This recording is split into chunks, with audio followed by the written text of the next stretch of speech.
Bienvenue dans cette nouvelle édition du Non-Stop Info. Au sommaire de l'actualité, samedi 2 février à Khartoum, le gouvernement centrafricain et les groupes rebelles sont parvenus à trouver un accord pour mettre fin à la crise que traverse le pays. Depuis 2013, 7 accords de paix ont été signés sans qu'une réelle sortie de crise n'ait été trouvée. Ce nouvel accord est source d'espoir pour le peuple centrafricain. Au Rwanda, les députés sont en mission d'évaluation et de contrôle sur toute l'étendue du territoire. Objectif, vérifier que la mise en œuvre des divers programmes de développement mis en place par le gouvernement est effective.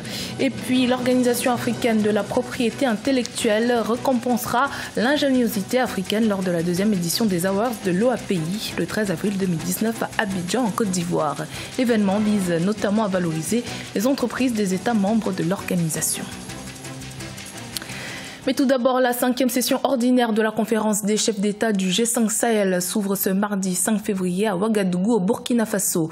Une rencontre qui sera notamment axée sur la sécurité et le développement des pays membres de la sous-région.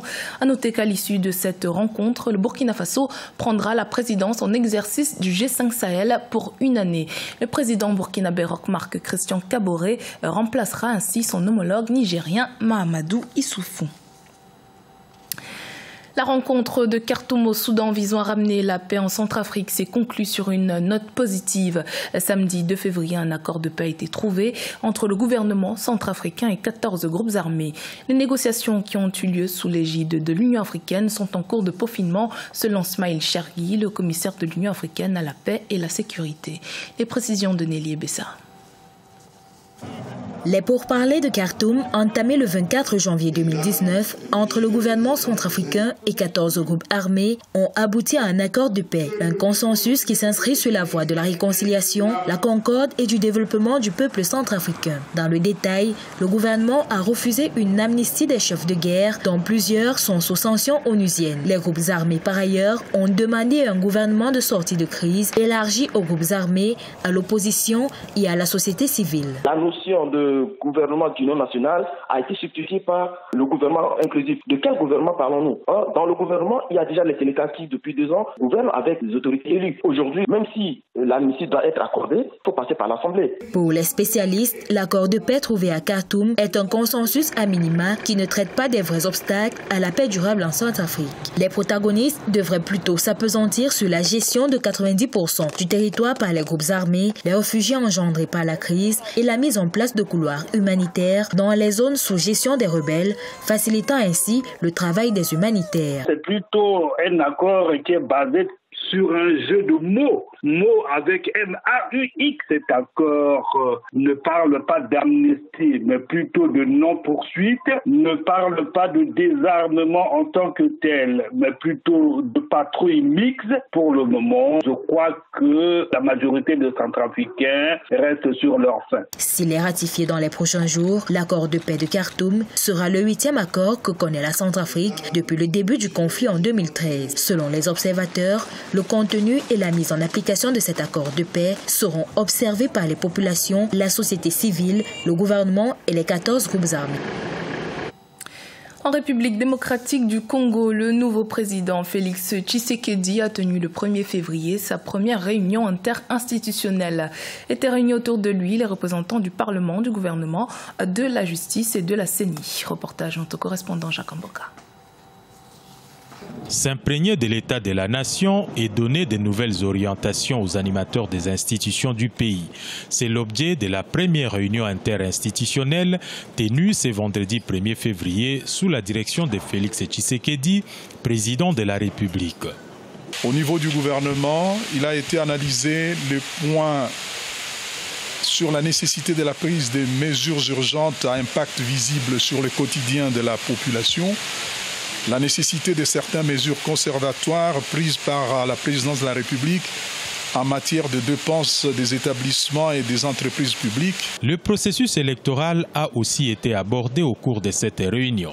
Le pays, qui vient de franchir un grand pas avec l'élection du nouveau chef de l'État, doit achever le processus électoral avec les élections sénatoriales et des gouverneurs. Cependant, les scrutins législatifs et provinciaux reportés dans certains territoires se tiendront au mois de mars prochain. La CENI a finalement arrêté la date du 31 mars pour la tenue des élections si toutes les conditions sont réunies.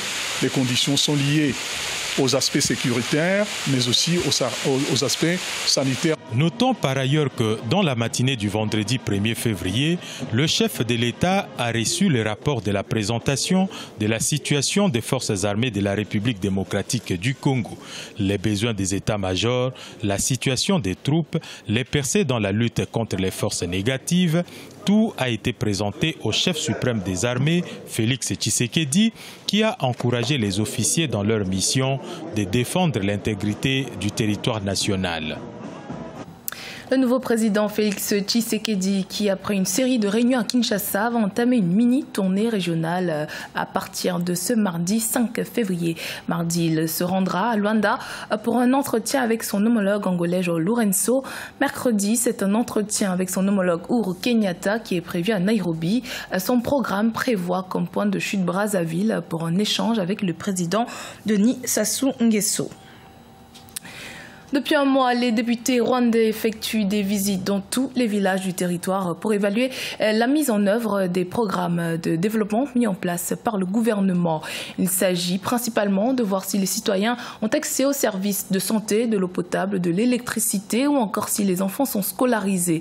Les parlementaires tiennent également des réunions avec la population pour recevoir leurs doléances. Reportage de notre correspondant Fratenda Kaisenga.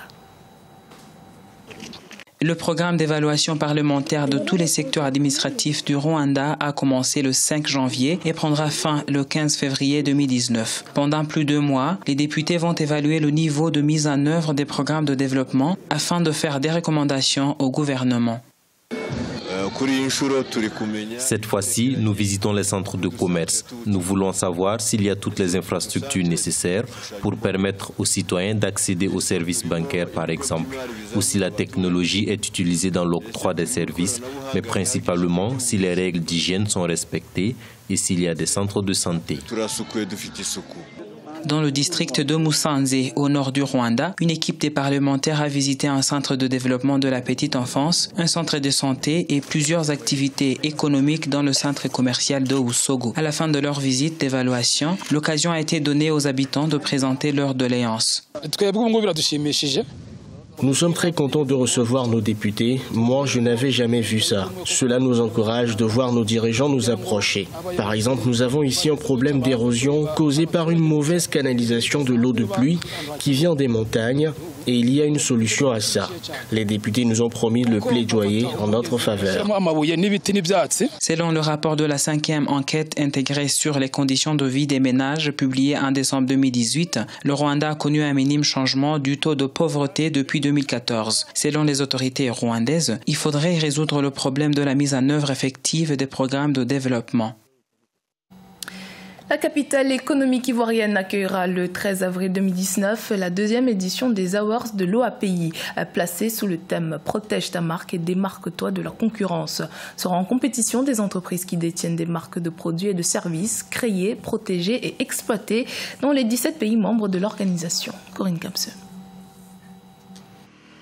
L'OAPI, l'Organisation africaine de la propriété intellectuelle qui œuvre depuis 1962 à la protection des marques en Afrique, récompensera le 13 avril 2019 les entreprises qui se sont illustrées dans ce domaine. La 2e édition des Awards de la marque OAPI aura lieu en Côte d'Ivoire sur le thème « Protège ta marque et démarque-toi de la concurrence ».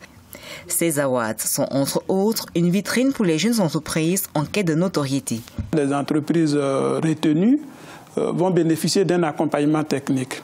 Ça peut être par exemple le fait que l'OAPI pourra faire ce qu'on appelle des audits de propriété intellectuelle dans ces entreprises-là et leur dire voici comment exploiter telle marque ou bien tel autre actif de propriété intellectuelle de manière à faire bénéficier l'entreprise. La transformation numérique en Afrique a favorisé l'essor des start-up dans des domaines tels que la finance technologique, l'éducation, la santé, l'agriculture, le divertissement, entre autres. La nécessité de faire de sa marque un facteur de démarcation et de développement de son entreprise s'impose plus que jamais aux entrepreneurs. Une entreprise qui se crée peut avoir des technologies, des procédés ou des produits.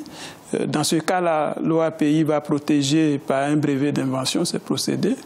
Et puis, bien évidemment, l'entreprise peut avoir un logo, une marque, un signe qui lui permet de distinguer ses produits de ceux des concurrents. La compétition des awards de la marque OAPI est ouverte gratuitement aux 17 États membres de cette organisation avec plusieurs catégories de prix.